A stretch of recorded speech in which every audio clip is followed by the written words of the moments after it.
When done effectively, analogies, parables, allegories, and metaphors can be powerful ways to convey a point. So here it goes. Imagine you have a daughter who has fallen in love with a young man. Let's call him Bradley. They are both approaching 30 years of age, both college grads, and they are now ready to start their lives together. When you meet this young man, you are impressed. He is smart, charming, easygoing, and he really seems to love your daughter. They get along well, and they seem genuinely happy. At a holiday gathering, drinks are flowing and you hear Brad talking with other family members out on the back deck. Upon eavesdropping, you find out the following about Bradley. He inherited $2 million worth of gold coins and took possession of them at the age of 16. He met a girl in senior year of high school and spent over $100,000 on her because she was so cute and hot and fun. She was a bad girl and, well, who can blame him? In college, he spent freshman year giving away significant chunks of his inheritance to girls from Kappa Kappa Skanka, the most notoriously predatory group of women on campus. He did this every weekend because everyone else was doing it. He justified it by saying this was the time to get it out of my system before settling down. Besides, I had so much money that I would have plenty left after college.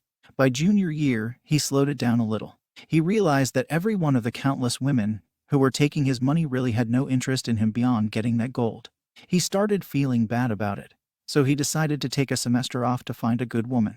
Unfortunately, the best women were already taken by more stable, reliable, and often less affluent men. Many of them had plans to get married after school. After graduation at 22, he had about half his money left, so he realized it was time to hunker down and get serious about life. His partying ways in college meant he had a low GPA and could not remember a lot of what he learned. He had a hard time competing in the job market, and so he hopped from job to job and now works as a dental assistant. During the intervening years before meeting your daughter, he used Tinder as his primary dating app, and he met many young women that way. He kept meeting the same sort of predatory women who were only after him for his money. This made him feel bad, very bad. He started losing faith in women, despite the fact that he was using a hookup app for dating, and was the one making the decision on who to date. Mid-party, you go to the bathroom and open up a browser window on your phone to check this guy's name. You see a lot of photos of him partying, getting tattoos of spiritual expression, drinking, smoking, and dabbling in drugs. You also find out that Bradley has 2 children with different women. That is how he lost the largest part of his inheritance. The law didn't make him give away that money. He did so willingly. Despite this, these 2 baby mamas are after him for child support. He has a part-time job to keep those child support payments to a minimum. Still, he talks about them in glowing terms. They are still just friends and they still hang out sometimes. He speaks ill of women, but not these 2 in particular. After the party, when everyone is gone, it is just you and your daughter. You sit her down and ask her how serious she is about this guy. She says she loves Bradley and wants to marry him. You ask her if she knows about his past and the photos, and she says, yes. You ask her about his inheritance, and she says, Dad, look, I know you have concerns, and I appreciate that. Bradley has about $5,000 worth of gold coins left out of the original $2 million. He only has a part-time job to avoid getting reamed by his evil exes, who abused him. Besides, he is happy and he loves me. Besides, she protests I am not in love with his money. I love him for him. His past doesn't matter to me. The oddest part of this whole story is that Bradley still swaggers around like a rich kid. He does not seem to understand that any value that money had for him when he was younger is now gone. He feels wealthy, but now he is just a barely employed person with a bit of money in the bank and a lot of baggage. Something about his swagger is attractive to your daughter, though. She is a talented, successful professional, and she has a big heart.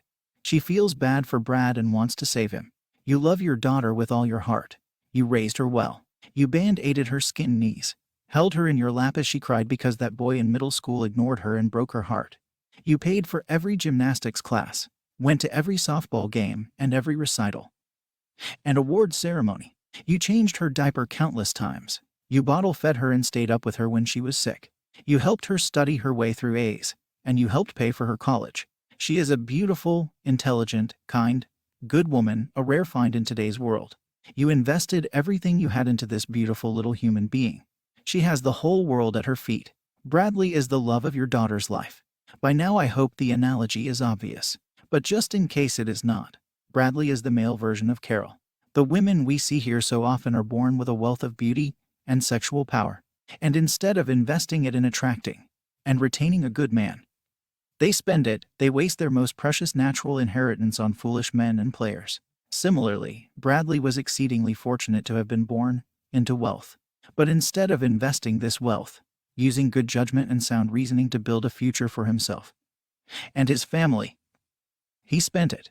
He wasted almost all of his money on frivolous things and manipulative people. And now he is pretty much broke. Perhaps he did this because he did not have to earn it. Perhaps he didn't know better. Perhaps he thought the gravy train would never end.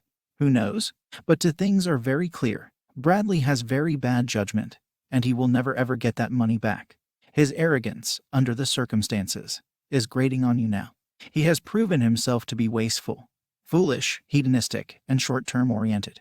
He will almost certainly make a bad partner for your daughter. You might also start wondering, despite how amazing your daughter is, where you went wrong with her.